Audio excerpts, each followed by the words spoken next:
ईश्वर की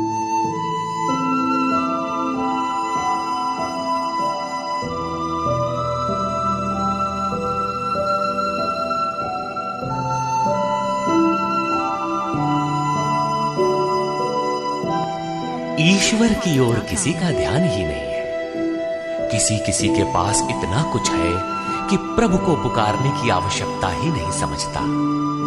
किंतु ये सब कुछ पार्थिव ही तो है।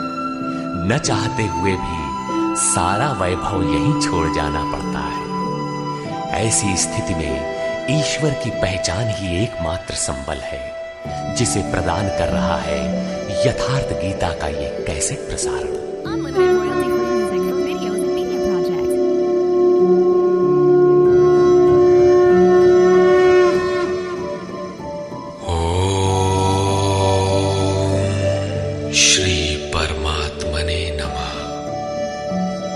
यथार्थ गीता श्रीमद् भगवत गीता अथ दशमोऽध्याय। गत अध्याय में योगेश्वर श्री कृष्ण ने गुप्त राजविद्या का चित्रण किया, जो निश्चय ही कल्याण करती है। 10वें अध्याय में उनका कथन है कि महाबाहु अर्जुन, मेरे परम रहस्य युक्त वचन को फिर भी सुन। यहां उसी को दूसरी बार कहने की आवश्यकता क्या है? वस्तुतः साधक को पूर्ति पर्यंत खतरा है। ज्यों-ज्यों वो स्वरूप में ढलता जाता है, प्रकृति के आवरण सूक्ष्म होते जाते हैं, नए नए दृश्य आते हैं। उसकी जानकारी महापुरुष ही देते रहते हैं, वो नहीं जानता। यदि वे मार्गदर्शन करना बंद कर दे तो साधक स्वरूप की उपलब्धि से वंचित रहेगा। जब तक वो स्वरूप से दूर है, तब तक सिद्ध है कि प्रकृति का कोई ना कोई आवरण बना है। फिसलने लड़खड़ाने की संभावना बनी रहती है। अर्जुन शरणागत शिष्य है। उसने कहा था, शिष्यस्ते हम शाधिमाम त्वाम प्रपन्नम। मैं आपका शिष्य हूं, आपकी शरण हूं, मुझे संभालिए। अतः उसके हित की कामना से योगेश्वर श्री कृष्ण पुनः बोले। श्री भगवान वाच,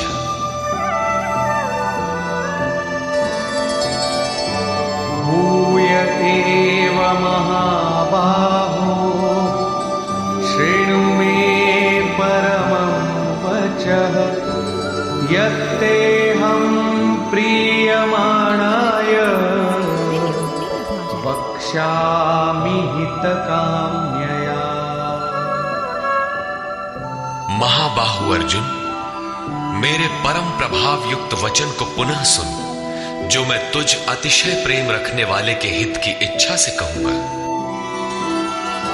न मे विदुः सुरगणाः प्रभवं न महर्षयः अहमादिर्हि देवानां महर्षीणां च सर्वशः।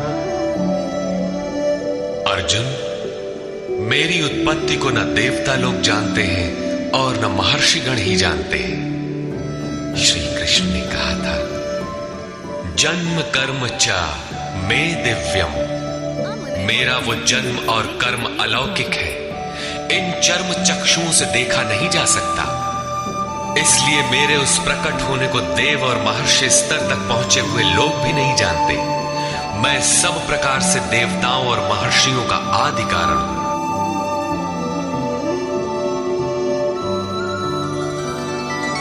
यो मामजमनादिं च वेत्ति लोकमहेश्वरम् असम्मूढः समर्थ्येषु सर्वपापैः प्रमुच्यते। जो मुझ जन्म मृत्यु से रहित, आदि अंत से रहित, सब लोगों के महान ईश्वर को साक्षात्कार सहित विदित कर लेता है, वो पुरुष मरण धर्मा मनुष्यों में ज्ञानवान है, अर्थात अज, अनादि और सर्वलोक महेश्वर को भली प्रकार जानना ही ज्ञान है, और ऐसा जानने वाला संपूर्ण पापों से मुक्त हो जाता है, पुनर्जन्म को प्राप्त नहीं होता। श्री कृष्ण कहते हैं कि ये उपलब्धि भी मेरी ही देन है।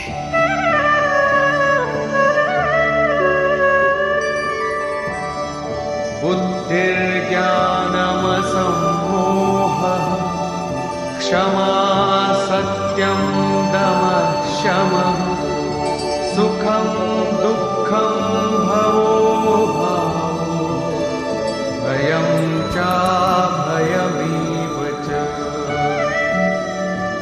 अर्जुन, निश्चयात्मिका बुद्धि, साक्षात्कार सहित जानकारी, लक्ष्य में विवेक पूर्वक प्रवृत्ति, क्षमा, शाश्वत सत्य, इंद्रियों का दमन, मन का शमन, अंतःकरण की प्रसन्नता, चिंतन पथ के कष्ट, परमात्मा की जागृति, स्वरूप की प्राप्ति काल में सर्वस्व का विलय, इष्ट के प्रति अनुशासनात्मक भय और प्रकृति से निर्भयता तथा अहिंसा समता तुष्टिः तपोदानं यशो यशः भवन्ति भावा भूतानां मत्त एव पृथग्विधा।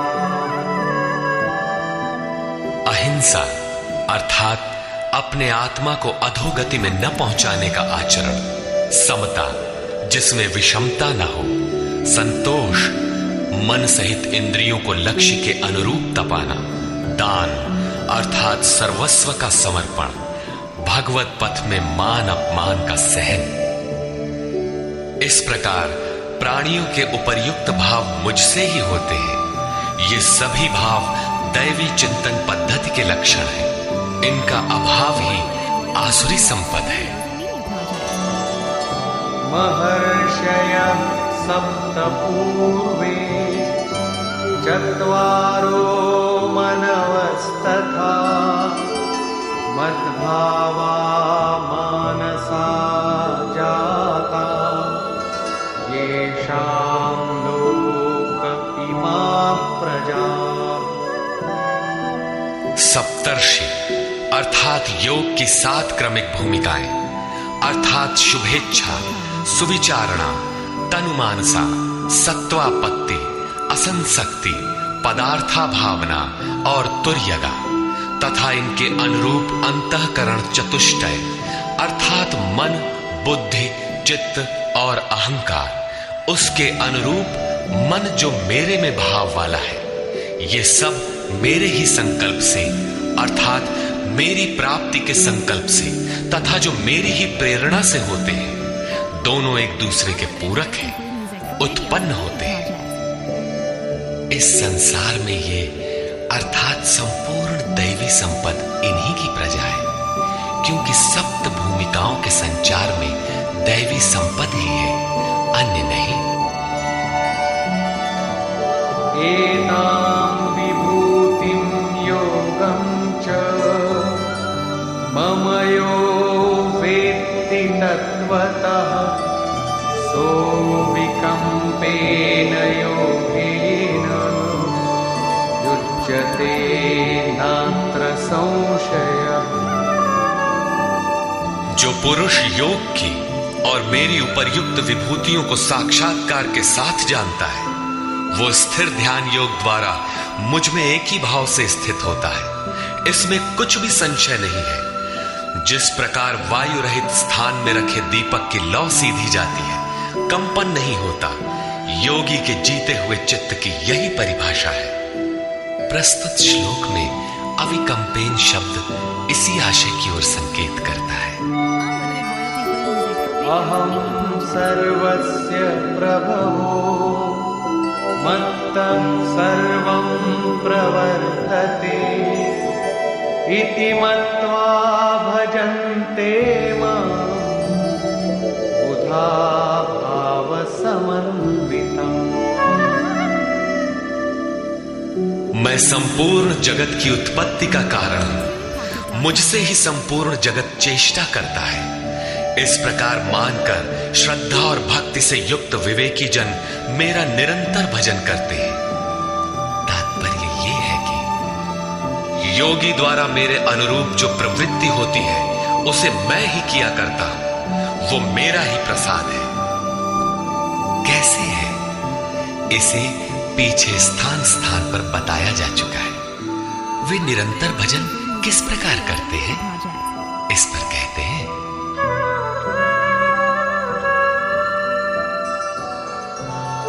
मच्चित्ता मद्गत प्राणा बोधयन्तः परस्परं कथयन्तश्च मां नित्यं तुष्यन्ति च रमन्ति च। अन्य किसी को स्थान न देकर मुझ में ही निरंतर चित्त को लगाने वाले, मुझ में ही प्राणपण से प्राणों को लगाने वाले सदैव परस्पर मेरी प्रक्रियाओं का बोध करते हैं, मेरा गुणगान करते हुए ही संतुष्ट होते हैं तथा निरंतर मुझ में ही रमण करते हैं। तेषां सततयुक्तानां भजतां प्रीतिपूर्वकं ददामि बुद्धियोगं तं येन मामुपयान्ति ते। निरंतर मेरे ध्यान में लगे हुए तथा प्रेम पूर्वक भजने वाले उन भक्तों को मैं वो बुद्धि योग अर्थात योग में प्रवेश वाली बुद्धि देता हूं जिससे वे मुझे प्राप्त होते हैं, अर्थात योग की जागृति ईश्वर की देन है। वो अव्यक्त पुरुष महापुरुष योग में प्रवेश दिलाने वाली बुद्धि कैसे देता है? तेषामेवानुकंपार्थम्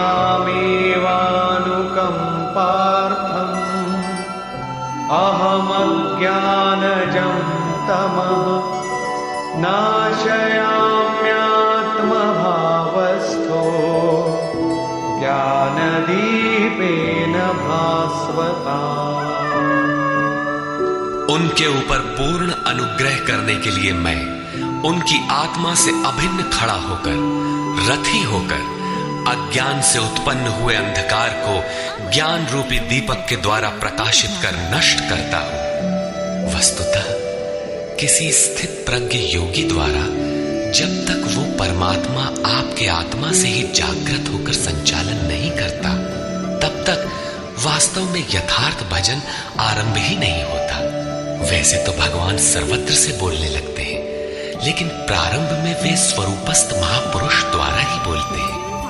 यदि ऐसा महापुरुष आपको प्राप्त नहीं है तो वे आपसे स्पष्ट नहीं होंगे। इस पर अर्जुन ने प्रश्न किया। अर्जुन उवाच परम ब्रह्म परम धाम पवित्रं परमं भवान् पुरुषं शाश्वतं दिव्यम् आदिदेवमजं विभुम्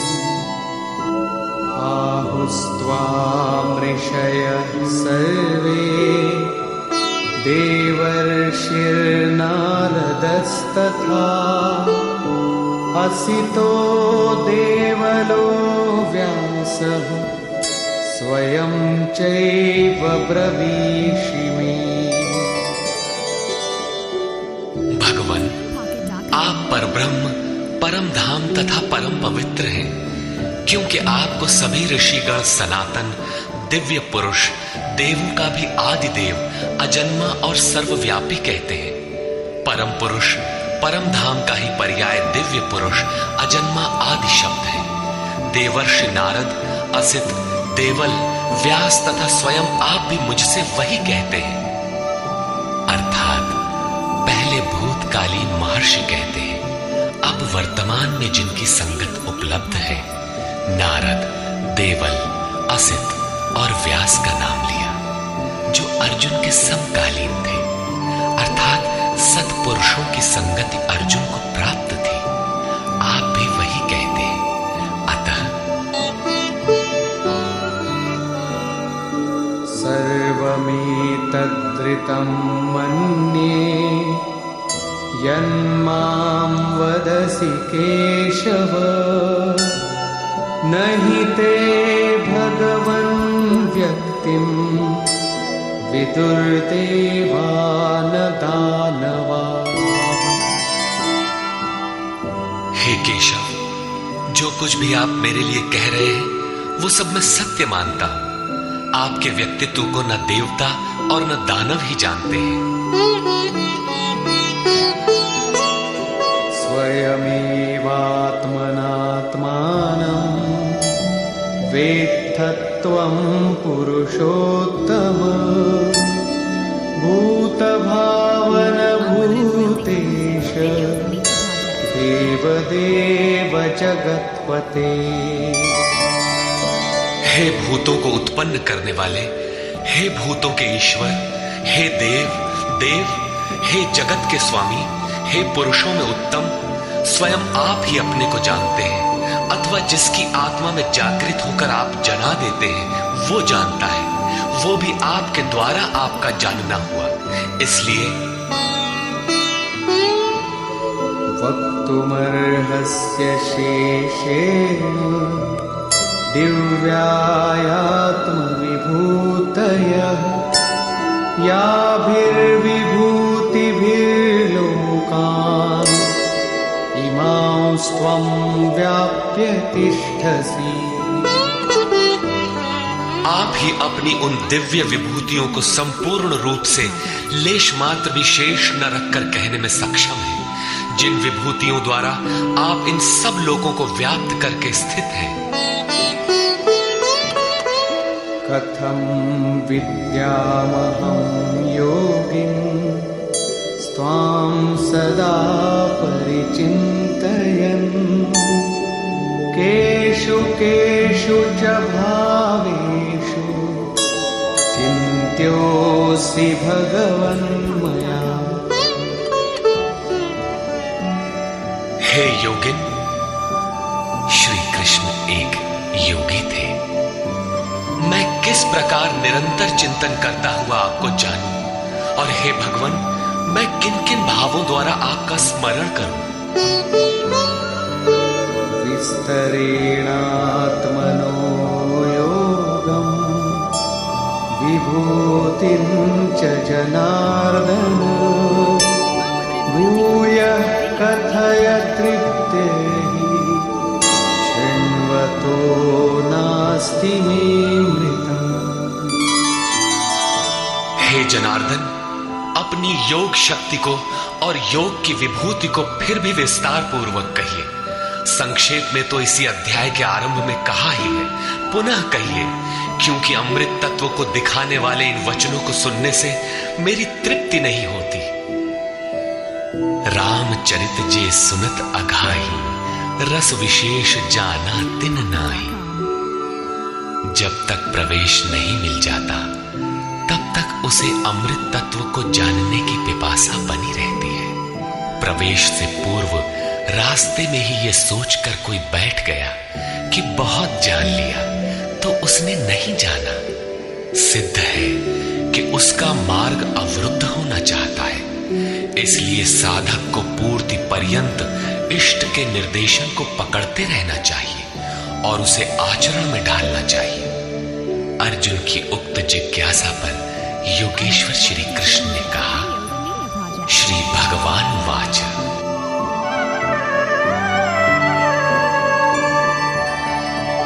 हन्तते कथयिष्यामि दिव्याध्यात्मविभूतयः प्राधान्यतः कुरु श्रेष्ठ नास्त्यन्तो विस्तरस्य मे। कुरुश्रेष्ठ अर्जुन, अब मैं अपनी दिव्य विभूतियों को, उनमें से प्रमुख विभूतियों को तुझसे कहूंगा, क्योंकि मेरी विभूतियों के विस्तार का अंत नहीं है। अहमात्मा गुडाकेश सर्वभूताशय स्थितः अहमादिश्च च मध्यं च भूतानामन्त एव च।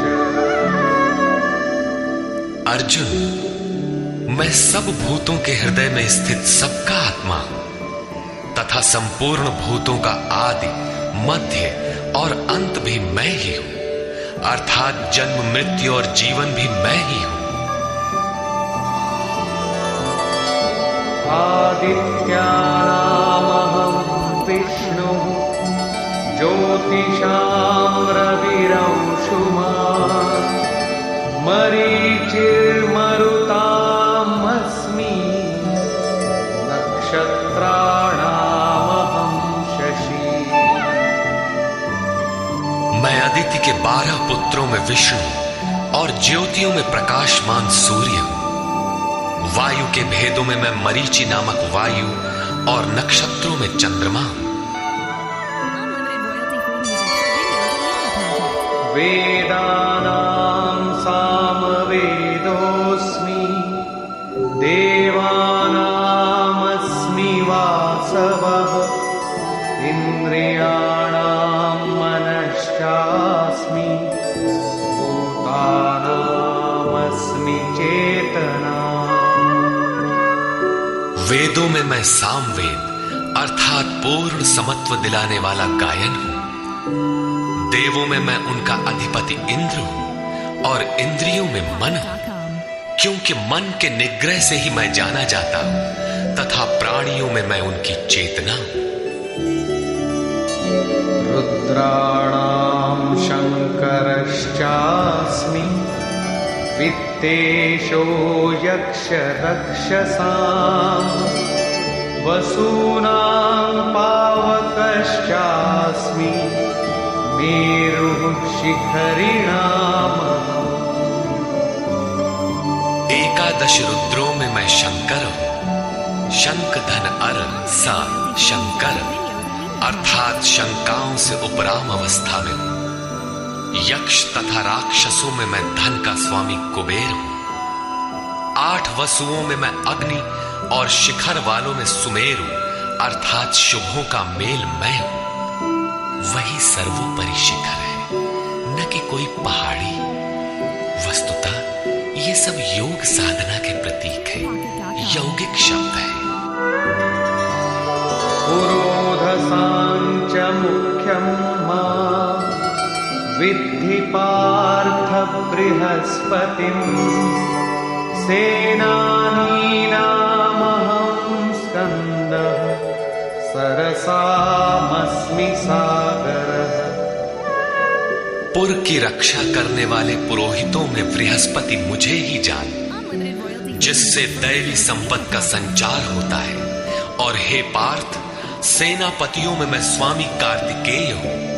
कर्म का त्याग ही कार्तिक है, जिससे चराचर का संहार, प्रलय और इष्ट की प्राप्ति होती है।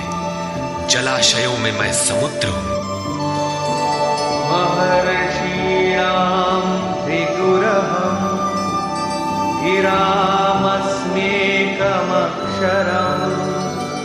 यज्ञानां जपयज्ञोऽस्मि स्थावराणां हिमालयम्। महर्षियों में मैं भृगु हूं और वाणी में एक अक्षर ओमकार हूं, जो उस ब्रह्म का परिचायक है। सब प्रकार के यज्ञों में मैं जप यज्ञ हूं। यज्ञ परम में प्रवेश दिला देने वाली आराधना की विधि विशेष का चित्रण है। उसका सारांश है स्वरूप का स्मरण और नाम का जप। 2 वाणियों से पार हो जाने पर नाम जब यज्ञ की श्रेणी में आता है तो वाणी से नहीं जपा जाता, न चिंतन से, न कंठ से, बल्कि वो श्वास में जागृत हो जाता है। केवल सुरत को श्वास के पास लगाकर मन से अविरल चलना भर पड़ता है। यज्ञ की श्रेणी वाले नाम का उतार चढ़ाव श्वास पर निर्भर है। ये क्रियात्मक है। स्थिर रहने वालों में हिमालय हूं। शीतल, सम और अचल एकमात्र परमात्मा है। जब प्रलय हुआ तब मन उसी शिखर में बंध गया। अचल, सम और शांत ब्रह्म का प्रलय नहीं होता, उस ब्रह्म की पकड़ मैं हूं। अश्वत्थः सर्ववृक्षाणां देवर्षीणां च नारदः गन्धर्वाणां चित्ररथः सिद्धानां कपिलो मुनिः। सब वृक्षों में मैं अश्वत्थ हूं। अश्व कल तक भी जिसके रहने की गारंटी नहीं दी जा सकती, ऐसा ऊर्ध्व मूलतः शाखम अश्वत्थ। ऊपर परमात्मा जिसका मूल है, नीचे प्रकृति जिसकी शाखाएं हैं, ऐसा संसार ही एक वृक्ष है जिसे पीपल की संज्ञा दी गई है। सामान्य पीपल का वृक्ष नहीं कि पूजा करने लगे। इसी पर कहते हैं कि वो मैं हूं और देवर्षियों में मैं नारद हूं। नाद रंध्रः स नारद। दैवी संपत्ति इतनी सूक्ष्म हो गई कि स्वर में उठने वाली ध्वनि अर्थात नाद पकड़ में आ जाए, ऐसी जागृति मैं हूं। गंधर्वों में मैं चित्ररथ हूं, अर्थात गायन अर्थात चिंतन करने वाली प्रवृत्तियों में जब स्वरूप चित्रित होने लगे, वो अवस्था विशेष मैं हूं। सिद्धों में मैं कपिल मुनि हूं, काया ही कपिल है। इसमें जब लव लग जाए, उस ईश्वरीय संचार की अवस्था मैं हूं। उच्चैश्रवसमश्वानां विद्धि माममृतोद्भवम् ऐरावतं गजेन्द्राणां नराणां च नराधिपम्। घोड़ों में मैं अमृत से उत्पन्न होने वाला उच्चैः श्रवा नामक घोड़ा हूं। दुनिया में हर वस्तु नाशवान है, आत्मा ही अजर अमर अमृत स्वरूप है। इस अमृत स्वरूप से जिसका संचार है, वो घोड़ा मैं हूं। घोड़ा गति का प्रतीक है। आत्म तत्व को ग्रहण करने में मन जब उधर गति पकड़ता है, घोड़ा है। ऐसी गति मैं हूं। हाथियों में ऐरावत नामक हाथी मैं हूं। मनुष्यों में राजा मुझको जान। वस्तुतः महापुरुष ही राजा है, जिसके पास अभाव नहीं है। आयुधानामहं वज्रं धेनूनामस्मि कामधु प्रजनश्चास्मि कन्दर्पः सर्पाणामस्मि वासुकी। शस्त्रों में मैं वज्र हूं, गायों में कामधेनु हूं। कामधेनु कोई ऐसी गाय नहीं है जो दूध के स्थान पर मनचाहा व्यंजन परसती हो। ऋषियों में वशिष्ठ के पास कामधेनु थी। वस्तुतः गो इंद्रियों को कहते हैं। इंद्रियों का संयत होना इष्ट को वश में रखने वाले में पाया जाता है। जिसकी इंद्रियां ईश्वर के अनुरूप स्थिर हो जाती हैं, उसके लिए उसी की इंद्रियां कामधेनु बन जाती है। फिर तो जो इच्छा करी हऊ मन माही, हरि प्रसाद कछु दुर्लभ नाहि। उसके लिए कुछ भी दुर्लभ नहीं रहता। प्रजनन करने वालों में नवीन स्थितियों को प्रकट करने वाला मैं हूं। प्रजनन, एक तो लड़का बाहर पैदा किया जाता है। चराचर में रात दिन पैदा ही होते हैं। चूहे चींटी रात दिन करते हैं ऐसा नहीं, बल्कि एक स्थिति से दूसरी स्थिति, इस प्रकार वृत्तियों का परिवर्तन होता है। वो परिवर्तित स्वरूप मैं हूं। सर्पों में मैं वासुकी हूं। अनन्तश्चास्मि नागानां वरुणो यादसामहं पितॄणामर्यमा चास्मि यमः संयमतामहम्। नागों में मैं अनंत अर्थात शेषनाग हूं। वैसे तो ये कोई सर्प नहीं है।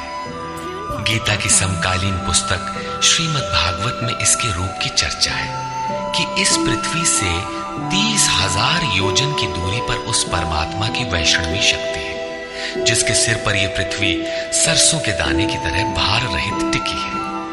उस युग में योजन का पैमाना चाहे जो रहा हो, फिर भी यह पर्याप्त दूर है। वस्तुतः ये आकर्षण शक्ति का चित्रण है। वैज्ञानिकों ने जिसे ईथर माना है। ग्रह उपग्रह सभी उसी शक्ति के आधार पर टिके हैं। उस शून्य में ग्रहों का कोई भार भी नहीं है। वो शक्ति सर्प की कुंडली की तरह सभी ग्रहों को लपेटे है। यही है वो अनंत, जिससे पृथ्वी धारण की जाती है। श्री कृष्ण कहते हैं, ऐसी ईश्वरीय शक्ति मैं हूं। जलचरों में उनका अधिपति वरुण हूं तथा पितरों में अर्यमा हूं। अहिंसा, सत्य, अस्तेय, ब्रह्मचर्य और अपरिग्रह 5 यम हैं। इनके पालन में आने वाले विकारों को काटना अरह है। विकारों के शमन से पितृ अर्थात भूत संस्कार तृप्त होते हैं, निवृत्ति प्रदान कर देते हैं। शासन करने वालों में मैं यमराज हूं अर्थात उपर्युक्त यमों का नियामक हूं।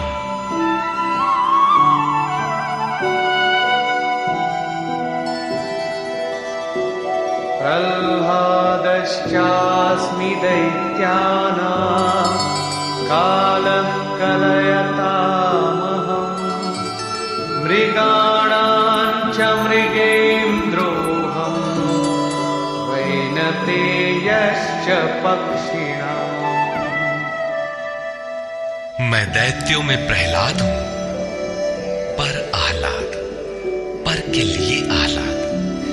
प्रेम ही प्रहलाद है। आसुरी संपद में रहते हुए ईश्वर के लिए आकर्षण विकलता आरंभ होती है, जिससे परम प्रभु का दिग्दर्शन होता है। ऐसा प्रेमोल्लास मैं हूं। गिनती करने वालों में मैं समय हूं। 1, 2, 3, 4 ऐसी गिनती या क्षण, घड़ी, दिन, पक्ष, मास इत्यादि नहीं, बल्कि ईश्वर के चिंतन में लगा हुआ समय मैं हूं। यहां तक कि जागत में सुमिरन करे, सोवत में लव लाए। अनवरत चिंतन में समय मैं हूं। पशुओं में मृगराज, योगी भी मृधन ग अर्थात योग रूपी जंगल में गमन करने वाला है। तथा पक्षियों में गरुड़ मैं हूं। ज्ञान ही गरुड़ है।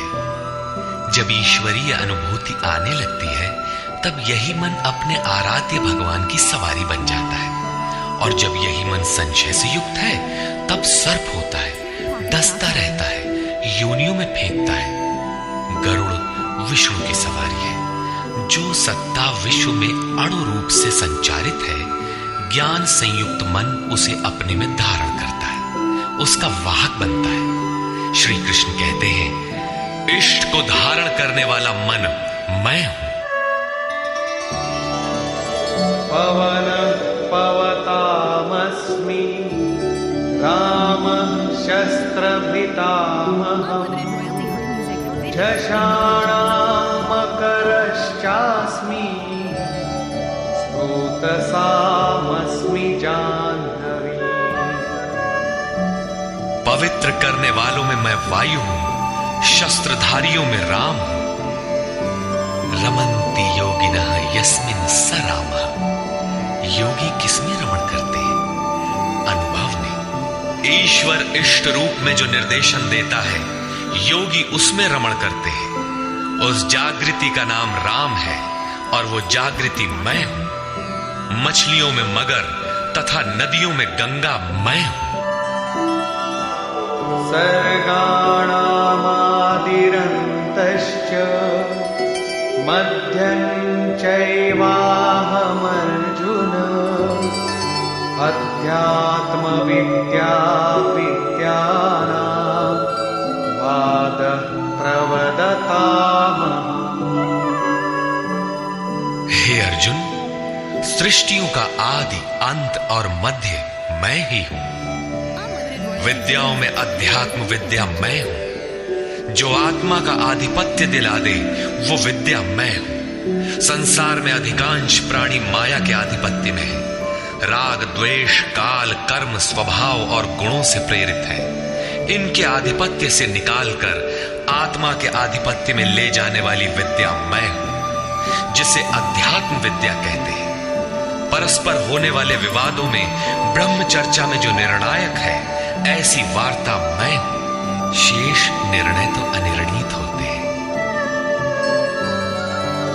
अक्षराणामकारोऽस्मि द्वन्द्व सामासिकस्य च अहमेवाक्षयः कालो धाताहं विश्वतो। मैं अक्षरों में आकार, ओमकार तथा समासों में द्वंद्व नामक समास हूं। अक्षय काल मैं हूं। काल सदैव परिवर्तनशील है, किंतु वो समय जो अक्षय अजर अमर परमात्मा में प्रवेश दिलाता है, वो अवस्था मैं हूं। विराट स्वरूप अर्थात सर्वत्र व्याप्त, सबको धारण पोषण करने वाला भी मैं ही हूं। मृत्युः सर्वहरश्चाहम् उद्भवश्च भविष्यताम् कीर्ति श्रीर्वाक्च नारीणाम् स्मृतिर्मेधा धृतिः क्षमा।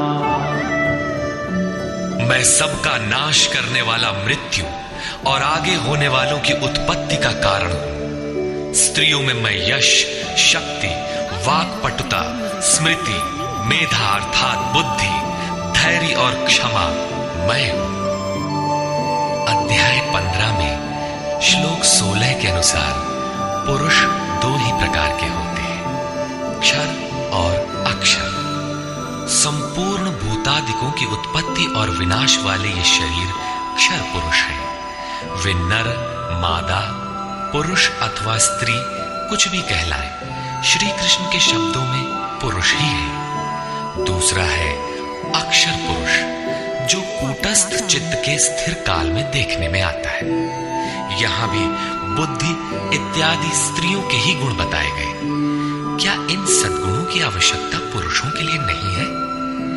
कौन ऐसा पुरुष है जो श्रीमान, कीर्तिवान, वक्ता, स्मरण शक्ति संपन्न, मेधावी, धैर्यवान और क्षमावान नहीं बनना चाहता? बौद्धिक स्तर पर कमजोर लड़कों में इन्हीं गुणों का विकास करने के लिए माता पिता पढ़ाई की अतिरिक्त व्यवस्था करते हैं। यहां कहते हैं कि ये लक्षण केवल स्त्रियों में पाए जाते हैं। अतः आप विचार कर देखें कि स्त्री कौन है। वस्तुतः आपके हृदय की प्रवृत्ति ही नारी है। उसमें इन गुणों का संचार होना चाहिए। इन गुणों को धारण करना स्त्रीलिंग, पुल्लिंग सबके लिए उपयोगी है।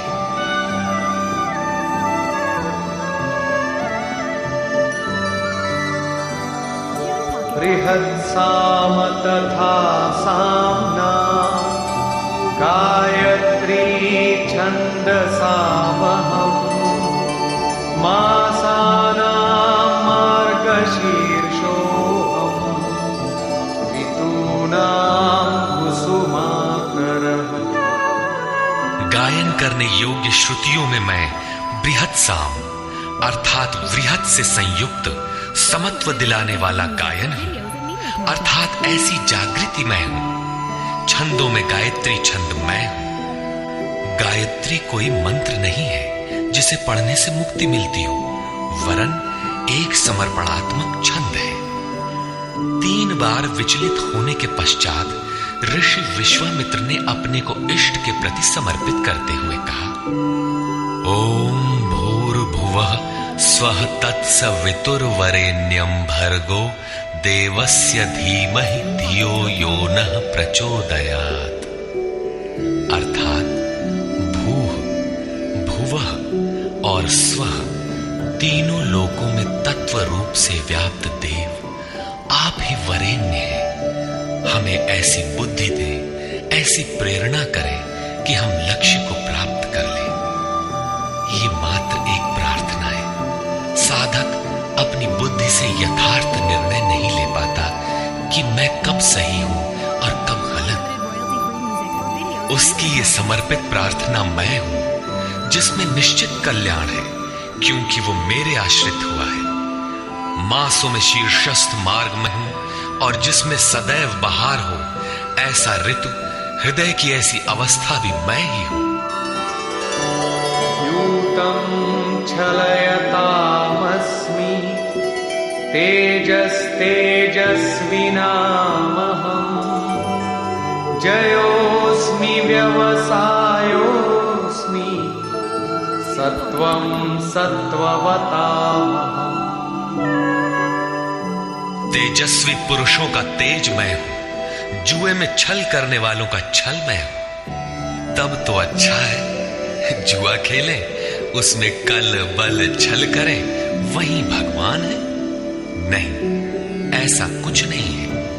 ये प्रकृति ही एक जुआ है, यही ठगनी है।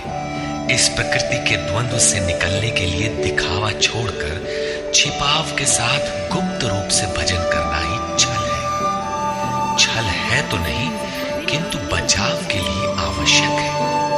जड़ भरत की तरह, उन्मत्त, अंधे, बहरे और गूंगे की तरह हृदय से जानकार होते हुए भी बाहर से ऐसे रहे कि अनजान हो, सुनते हुए भी न सुने, देखते हुए भी न देखे। छिपकर ही भजन का विधान है। तभी साधक प्रकृति पुरुष के जुए में पार पाता है। जीतने वालों की विजय मैं हूं और व्यवसायियों का निश्चय, जिसे अध्याय 2 श्लोक 41 में कह आए हैं। इस योग में निश्चयात्मक क्रिया एक है, बुद्धि एक ही है, दिशा एक ही है। ऐसी क्रियात्मक बुद्धि मैं हूं, सात्विक पुरुषों का तेज और ओज मैं हूं। वृष्णीनां वासुदेवोऽस्मि पाण्डवानां धनञ्जयः मुनीनामप्यहं व्यासः कवीनामुशना कविः। वृष्णि वंश में मैं वासुदेव अर्थात सर्वत्र वास करने वाला देव हूं। पांडवों में मैं धनंजय हूं। पुण्य ही पांडु है और आत्मिक संपत्ति ही स्थिर संपत्ति है। पुण्य से प्रेरित होकर आत्मिक संपत्ति को अर्जित करने वाला धनंजय मैं हूं। मुनियों में मैं व्यास हूं। परम तत्व को व्यक्त करने की जिसमें क्षमता है, वो मुनि मैं हूं। कवियों में उष्णा अर्थात उसमें प्रवेश दिलाने वाला काव्यकार मैं हूं।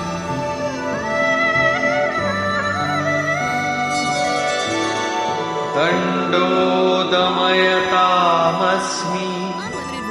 नीतिरस्मि जिगीषताम् मौनं चैवास्मि गुह्यानां ज्ञानं ज्ञानवतामहम्। दमन करने वालों में दमन की शक्ति मैं हूं। जीतने की इच्छा वालों की मैं नीति हूं।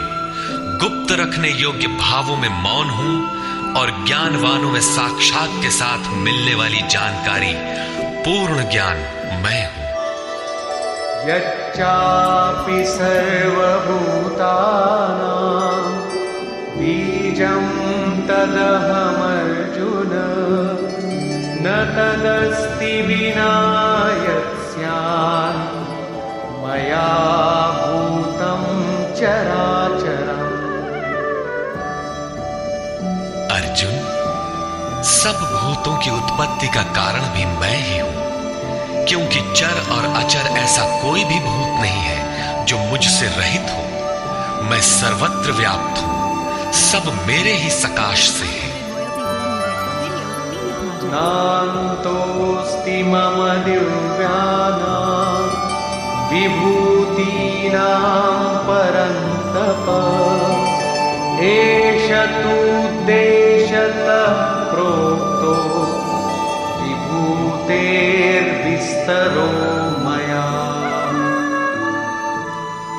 परंतप अर्जुन, मेरी दिव्य विभूतियों का अंत नहीं है। अपनी विभूतियों का विस्तार तो मैंने संक्षेप से कहा है, वस्तुतः वे अनंत हैं। इस अध्याय में कुछ ही विभूतियों का स्पष्टीकरण किया गया है, क्योंकि अगले ही अध्याय में अर्जुन इन सबको देखना चाहता है, क्योंकि प्रत्यक्ष दर्शन से ही विभूतियां समझ में आती है।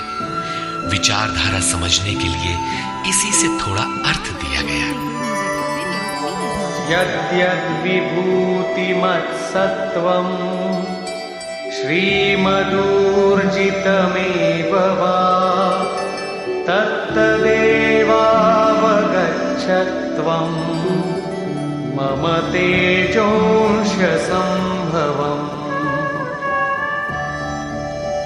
जो भी ऐश्वर्य युक्त, कांति युक्त और शक्ति युक्त वस्तुएं हैं, उनको तू मेरे तेज के एक अंश मात्र से उत्पन्न हुई जान।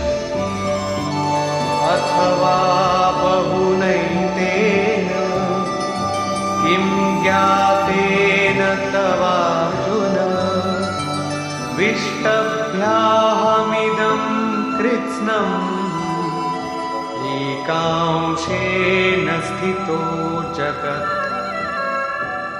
अथवा अर्जुन, इस बहुत जानने से तेरा क्या प्रयोजन है?